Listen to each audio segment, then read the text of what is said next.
Hi and welcome back to another video. Today we are talking about Microsoft Excel and conditional formatting. This might be a slightly longer tutorial than usual, but please do stick with it. And if you do find it useful, please click the like button, hit subscribe and tap that bell. It means a lot to the channel. And that all said, let's jump on over to Microsoft Excel. Okay, so in this example here, I have a little sales table like this one. I've created a mini table just of averages, and what my end goal is to create conditional formatting to show where the sales are higher than average, okay, for each particular salesperson. So unlike a lot of other tutorials that I have seen where they use one single cell as a reference point, what I'm trying to show you here is a way to actually first of all find the salesperson inside another table's worth of data and then reference the cell that is brought back via a lookup and then do a conditional format based on that particular value. So as you can see, I have an example here where I actually included the average inside the data table, so it would be very quick for me to actually just check this against this value or the sales against the average directly in the same table. But what I want to do is actually just delete that out and show you how these particular sales are performing against this particular data set's worth of averages. So what we're going to do first is actually create a lookup that searches for salesperson inside this table. Once we have that, we can use that to basically find any true or false statements that can be used by the conditional format. So what I've done in here is I've actually just already mocked this up for us. I'm going to actually now just manage rules and delete that particular conditional format out, apply, and now we can start again. So this is the formula that I wrote in order to do this. And what I'm going to do is just show you how I did that. So this will work for a whole range of different lookups. It doesn't have to be the X lookup that I'm going to use. It can be a V lookup.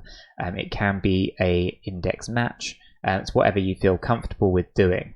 But basically what we're doing is a simple lookup to find salesperson within our average table, and then we're going to pull back the average value. Okay, so what I'm going to do, and the other thing just to bear in mind here is I was having trouble doing this example using the table names. So I'm going to actually type out the absolute referencing using the A2 referencing style. So what I'm going to do is open up an equal sign X lookup, and the lookup value is in A2, and then I'm going to hit comma. The lookup array is in F2 down into F9. Okay, so you can see how as I type this out, it is highlighting the specific cells that I am typing. If I just went in and actually dragged these down, I was unable to get the conditional format to work, and I'm not sure if that's just a recent bug because I'm sure I have done it in the past perfectly fine. But when I used the table name and the header name within my formula, the conditional format wasn't working. So what I'm going to have to do is actually just type it out, but it works in the same way. So you can see I'm selecting the specific cells that we are looking for. So far our X lookup, we have our lookup value over here in A2, and we're searching for that value in F2 to F9, and then what we want to do is actually return G2 to G9. Okay, and then I can close that off, and then what I want to do is actually just highlight these and hit F4 to put those into anchor points, so that make sure that those do not move around. And then what I'm going to do is just hit F4 a couple of times here so that I can anchor in the A with the $sign but leave the 2 free to move around. Okay, and that's important because we want to be able to obviously scroll down the data set, but we don't want it to move across the data set. Okay, so if I press enter on there, we can see that Chris has an average value of 55872. Okay, so that is our first part of the equation. The next thing that we want to do is actually now turn that into a or check for a true and false statement. So is that greater or well, is it greater than our sales, basically. Obviously we can do multiple things here, depending on what you're trying to do.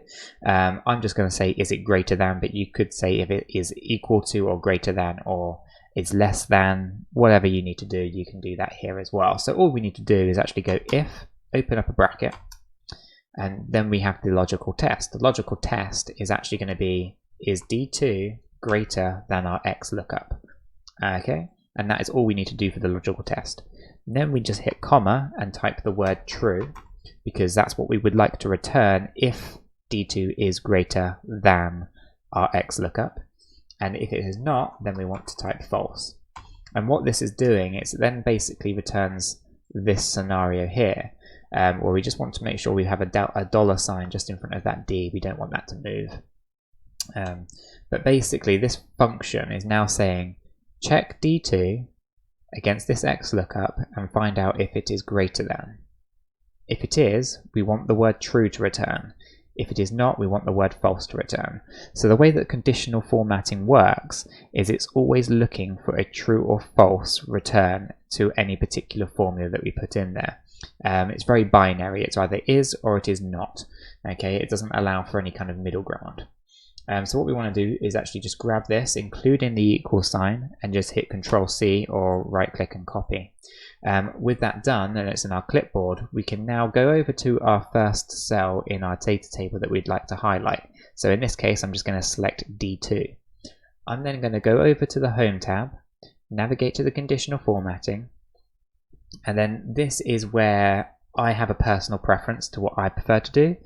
You might want to go straight to the new rule section at the bottom here and create a new rule, customize all your formatting how you would like it, and then away you go. You can just paste in as a formula, paste in what we've just created, and it will work. However, personally, I like the preset good or bad cells that have already been set up by Excel. So that very Excel looking green or red, yellows, and all those kind of things, right? So what I tend to do personally, and I'm not saying that this is something you have to do, but just for me personally, I go to conditional formatting, I go to highlight cell rules, and then go to click on greater than. I then change this to the desired format that I would like, the presets within Excel. For me, I like the green, and then I can just leave that as 85. I don't really care what that says. I click OK. Now, what I've done is I've already got all my formatting pre-set up because I like what Excel already has in place. So with that set up, I now go to conditional formatting and go to manage rules. From here, I actually select the conditional formatting I just set up, where it's based on the cell value being greater than 85. I then edit the rule.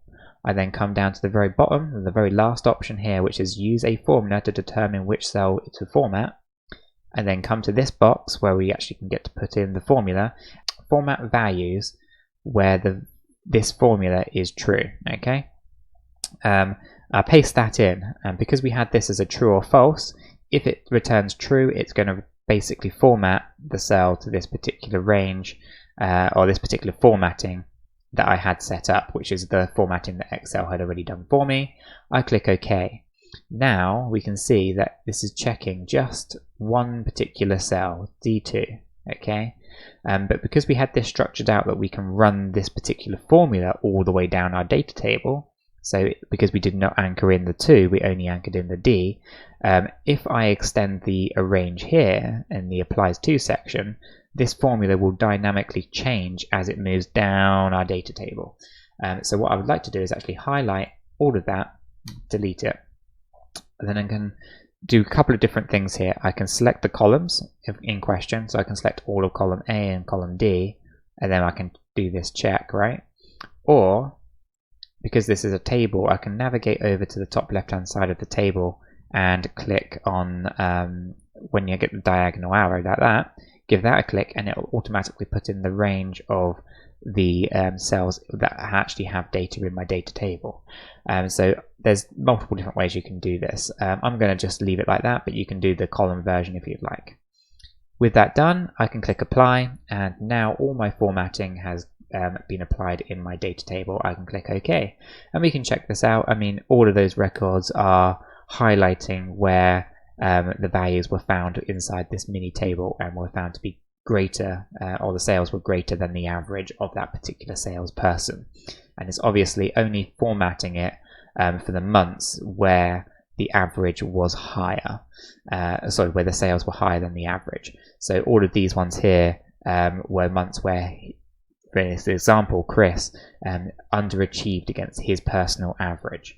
Okay, and that is it, guys. That is how you would do a conditional formatting based on a cell value, but also based on a cell value that is determined from a lookup value. So if you found this useful, please click on the like button, hit subscribe and tap that bell. It means a lot to the channel. If there's anything that you feel I've missed out or need further explaining, drop some comments down below and I will get back to you. And with all that said, I will catch you guys in the next video.